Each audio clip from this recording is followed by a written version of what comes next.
Hey, what's going on, everybody? This is Dr. Schilling from Sequoia Health, bringing you this week's Wednesday Wellness Minutes. And much to the chagrin of one of our active participants, Sarah, I'm going to try and speak very slowly and try not to sound dull. I tend to get excited about things, so I tend to speak faster, and it seems to be problematic for people. So forgive me if I sound slower than normal. I'm trying to tone it down. But you may sense me amping up at times here. Getting back to the point at hand, this week we're going to talk about some regenerative cellular therapy. Now, regenerative cellular therapy, some people call that regenerative medicine, but we're working at the cellular level, so we want to talk about how that's going to affect people. Basically, we want to think about why now, how does it work, what can it do for me, things like that. That's the general idea. First and foremost, the point behind this is that when prevention's not an option, there's sometimes we got to bring in the big guns.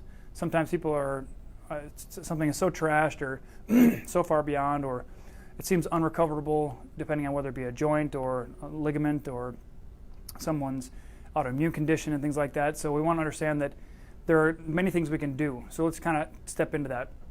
So my personal story, if you don't already know it, is I was born to a mom that had MS for years before I was born. She was symptomatic at 22. I think I was born when she was 28. So she was symptomatic for several years and had a full-blown diagnosis, and we were dealing with that as a family and things like that. In current science, current regenerative cellular therapy, we can actually do I shouldn't say we, let me rephrase that. You can do, medical professionals can do intravenous injections of regenerative cellular therapy to create a whole new human being. Now, there are many documented cases, peer-reviewed controlled trials that are being done outside of the U.S. because, of course, it's banned within the U.S. to do intravenous IV therapies like that. But so my mom's health was really seriously affected. So for a good 28 years or 29 years, whatever it was, and she passed in 2014 due to complications of MS. But her life could have dramatically been improved had that technology been available widespread. So what we're doing is we're on the forefront, we're on the cutting edge of science, that we're bringing this new technology to you and making it available to you, because there are certain times when they just can't prevent anything. It's just too many things have happened. Something's been ignored, a traumatic thing has happened. It just depends on what it might be. More recently, my dad's struggling with his hip, right side. He ran a marathon in his 50s, tore up his knee, got a hip replacement. Now, medical professionals are saying he needs another hip replacement because everybody's heard the bone on bone. That's probably the most widely used and improperly used things on the planet. But at any rate, we're going to see what we can do about that for him using what are called intra-articular injections of what are called mesenchymal stem cells. We'll talk about that in a minute. Arlen Kaplan, the developer, he created the word mesenchymal or mesenchymal. He actually wants to rename it medicinal, which is fantastic. But at any rate, so as you can see from my family history, I did not hit the jackpot when it came to genetics.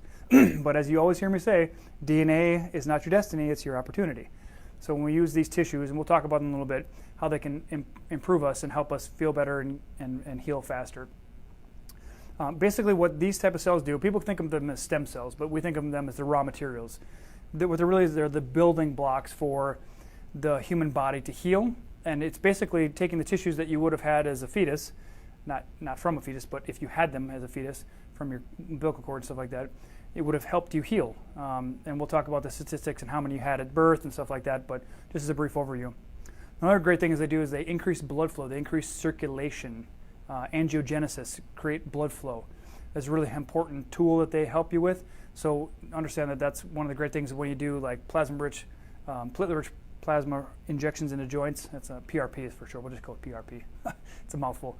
When you inject them in the joint, it increases blood flow, like especially if you go into the knee or the shoulder. Inside a joint capsule, there's not a lot of blood flow, so the PRP injection can really help supercharge the healing process when you bring in the stem cells or the cellular therapy once you get in there. As I mentioned, knees, elbows, shoulders, hips, all kinds of ankles, toes, just depends on what kind of arthritic joints you have. And so it can be people with fibromyalgia, with peripheral neuropathy, people with autoimmune conditions like Hashimoto's and ALS, which is Lou Gehrig's disease, if you don't know, and then MS and things like that, things that are affecting people from a systemic standpoint. But again, those aren't legal in the U.S. They have to be done outside of the country. I'm pretty sure they'll be legal within the next 5 years, given the rate at which they're bringing research to the market. But currently you have to go to Panama or Colombia or Costa Rica or somewhere else because the U.S. government still has this hang-up that they think that these cells are coming from aborted fetuses and things like that, which of course they're not, which I'll talk about in a minute, but let's talk about it now. These cells are coming from the cords, the umbilical cord, and they're donated by free will from mothers that are having planned cesarean section births. So they're live births. These are the cords that would normally be thrown in an incinerator, or depending on how crunchy you are as a mom, like for example, when we had Sophia, rephrase that, when my wife Sarah had Sophia, we processed the placenta and actually have her cord, her umbilical cord, in the freezer at home, in the shape of a little heart. But the process of the placenta and all the amniotic fluid and stuff like that was encapsulated. And basically what that does is takes sort of like the same process, the regenerative nature of all that healing tissue that Sophia was surrounded in, and Sarah would take that on a daily basis to help her recuperate and help her really regenerate faster from the labor and delivery and stuff like that. So it's pretty fascinating stuff. But these technologies are really for people who there's no fix, and for people who think, oh, I've been told I'm bone on bone, they're hobbling around, pain, this and that, and all you've been told by the orthopedic surgeon, is that, well, you're going to need a knee replacement, you're going to need a shoulder replacement, or, well, maybe not shoulder replacement, but you're going to need some type of surgery. And then what happens is there's a shelf life on that stuff. So if you hack off your femur and hack off your tibia, put a couple metal rods in there's a time frame that you're going to need that again, because eventually either the bone's going to degrade around the joint, around the metal prosthesis, or the prosthesis itself will break down. So as best you can, you want to hold on to everything you have in your body because you were born with it, and it's really important you have it. And so we want to maintain everything you have. But this is really for people who've tried the over-the-counter pain medications. They've done some expensive surgery already. They've done arthroscopic surgeries and things like that. So it's really important that you understand that surgery is not your only option, and there are a lot of options, especially with this new generation of technology. And as you know from if you know anything about Sequoia Health, our mission is to prevent first. Prevention is the cure in our world. But as I mentioned, sometimes prevention it's not an option.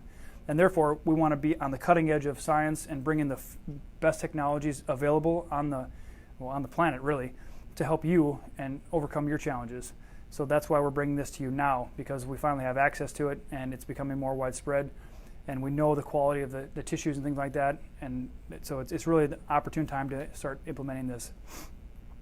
It's a growing field. It's going to really help a lot of people avoid surgeries, because not only is it the recovery time, so if you think about someone with a knee surgery, it's like on average like $57,000, and the average person spends between $12,000 and $20,000 out of pocket once their deductible is paid, once they've reached their $5,000 or $10,000 deductible. And then you have the 3 to 6 months of inability to do as much as you want to, because you have to nurse yourself back to health. So it's quite dramatic as far as how these can benefit you with literally no downtime. People, they would come in for an injection and leave and almost have no pain within days. Just depends on the person and the severity. This is not going to get rid of the necessity to balance your health in general, so it's not going to obsolete this clinic or any clinic like it, because ultimately you're going to want to handle whatever the underlying cause was that caused that problem in the first place. So appreciate that this is a tool.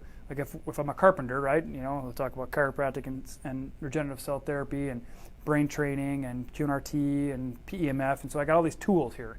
So now we can employ a new tool in order to help you and your loved ones actually be out of pain, get function back without having to have costly surgeries that are taking you out and maybe out of work and stuff like that. Just depends on what your situation is. So it's designed to repair the damaged tissues in your body. Simple as that. There's no need to really belabor that point. As I mentioned, these are coming from the donated umbilical cords and then the amniotic fluid and the placenta fluid and things like that. And so these are live tissues that are preserved. They're put through rigorous testing to make sure there's no infectious diseases in there. The mothers are approached at about the 7th month of gestation or pregnancy, and they're offered the opportunity to donate their tissues. I believe last year, and this number sounds pretty small by comparison to the fact we have 330 million people in our country, but 1.3 million women donated these tissues to be harvested and then processed for these cells to be used for other purposes. And so what they're going to do is they're going to help you heal, repair, and regrow. They literally, like, when you think of regenerative medicine, you're literally helping the body reproduce, without the need for surgeries and drugs. So it's pretty fantastic. They work systemically, right? So even if you get an injection in a joint, most likely the things are going to be systematic in their effect. So it can affect your fertility or your GI or your heart function, liver function. Certainly more intravenous ones are going to have the dramatic effect, but imagine that, for lack of a better example, my body is a forest, and I have forest fires burning in certain parts. Wherever the fire is, these cells are going to go, because your immune system, which we call the innate intelligence, is going to send these cells to wherever they need them. Okay, so it's really important to understand that. And just as an aside, there are different ways of getting these cells. You can get them from cord or amniotic fluid, you can get them from fat tissue, and you can get them from bone marrow. Bone marrow is it's not as bad as it used to be, it's not as archaic, but literally going into your bone and getting the marrow out of there and then using the cells from there. Another one is they take fat cells off of your back, they culture them, and then they re-inject them into your body, and then the ones that are donated from the births and stuff like that. So there's different sources of these things, but when you think of systemic issues, think of the intravenous ones that you tend to need to go somewhere, and we actually have contacts in Colombia that actually we will be sending people to, because when they're at a point where their bodies are completely breaking down, they're going to need intravenous. But for right now, we're going to focus on the joints and things like that and the tissues that we can heal, because that's what's allowed here in our country. But if you need questions, or if you have questions or you need information about that, just let us know. But it's really, using the healing components of the body, and let's just say it's like supercharging them. Taking an engine and supercharging it. So that's really what it's going to do. As I mentioned, mesenchymal or mesenchymal is the word. We'll just call them medicinal stem cells from the cord and from the amnion and stuff like that, not from fetuses and stuff like that. These are called multipotent. Now, you have unipotent, multipotent, and pluripotent. So the pluripotent are really what we would get from an embryo. But the problem with embryos that they found out really quick is you start implanting those in people, and you start growing teeth in your back. They're called teratomas. It's not really cool. You start growing organs, and then your body sees them as foreign invaders and starts attacking them and basically encapsulating them as just attack, attack, attack. So when we have these multipotent cells put in your body, what's really cool is they're immune privileged. So your immune system does not see them as a threat immediately. So you're given, it's between 8 and 12 months, depending on the person, that these cells can basically do their work and divide. They increase in number, which is really cool, that they're going to replicate in your body and help you heal faster. But after a while, the body will eventually neutralize them and move them out of the body. But the cool thing is that's that immune privilege that they actually have the ability to avoid the attack that something like an embryonic stem cell would get. These are not embryonic, so they're immune privileged per se. So these cells will become anything in your body that your body needs, right? Cartilage, ligament, tendon, muscle, brain tissue, heart tissue. Whatever your body needs, these cells will become. Because again, they're just like, think of your body as a general contractor, and these are coming in as the building materials, and then they tell your body, different parts of your body, to start building things. Okay, so these are like the building tools, and your body just says, okay, I need you over here to fix this, and I need you over here to fix that, and things like that. What's interesting about these things is we're all born with them. Of course, this is something naturally occurs in our bodies, but what happens is they decrease over time. Okay, what's really important to understand is we have a lot of these when we're a baby. That's why kiddos and stuff like that, they regenerate really fast. When you're born, you have about one stem cell for every 10,000 cells. Now that probably is kind of hard to wrap your head around, but you have 100 trillion cells in your body, which that's with a T, and that's a big number. That's more than grains of sand on the beach and stars in the sky combined. So it's a big number. So for every 10,000 of those, you have one stem cell, which means you recover like that really fast. Okay, but as we age, they become less and less. All right, so it gets harder and harder to repair, right? So nobody in their 40s is going to repair like they did in their 20s, and in their 20s not like they're in their 10, stuff like that. So by the time you reach about the age of 50, you have 40 times less potential to repair your body as you did when you were born. That's a lot, okay? By the time you get to be 80, you have 200 times less the ability to heal your body than when you were born. So it becomes dramatic. So for when you're 80, I think it's something like one stem cell for every 2 million cells. So the gap just becomes bigger and bigger and bigger, right? And so ultimately, when we pass, it's because we no longer have enough stem cells to repair our bodies, okay? So it's part of the challenge. So this information is helpful because there's now resources for you or your family and loved ones if the joints are breaking down, if the tissues are breaking down, or someone has a massive health crises and they need significant help now. It can happen in dramatic fashions, but we just want to remind you that these cellular therapies are going to allow you to stop suffering, help you and your loved ones to stop suffering.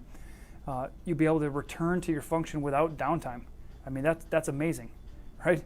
So these cells exist, and you have to ask yourself, if they can benefit someone and help them heal, or they go in an incinerator, what would you say, right? These are donated. These aren't like stolen, or they're not bad cells. These are screened for quality, things like that. So if you can benefit someone can heal, it just seems like a no-brainer to me. I plan to use them myself. Not that I have any major injuries, but I'm always looking for optimal living, feeling my best, operating my best. I plan to be at least 120. At this point, I'm probably going to 150. So we'll see what happens.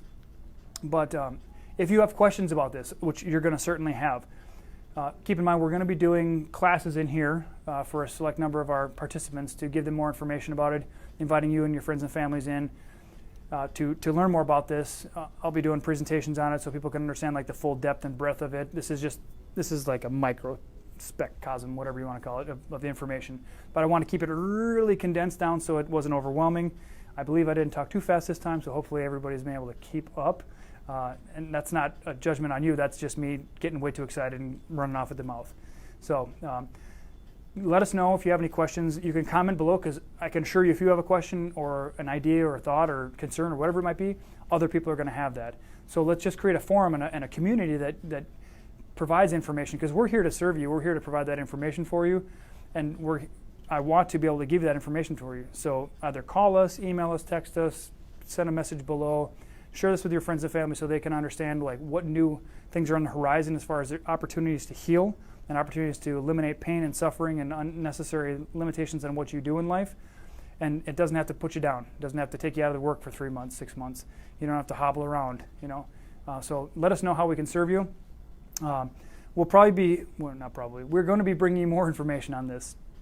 And what I'll do is I'll probably, over the next several weeks, maybe 4 or 5, it just depends on how much information we want to put out on this venue, as far as the platelets and the stem cells themselves and and the condition specific, and maybe we'll focus on knees or shoulders or stuff like that. If there's an area of focus you're curious about because it affects you or someone you love, let us know. I will dive in, and we'll get it out in a concise manner and have it be available for you here. All right. But as I said, do your friends and family a favor, share this with them. If you'd like to, give us a thumbs up. If there's something you thought could be improved, please share that comment as well. We're all about growing forward, learning forward, and we appreciate the feedback, okay? So we will look forward to seeing you next Wednesday for the Wednesday Wellness Minutes, and take good care, guys.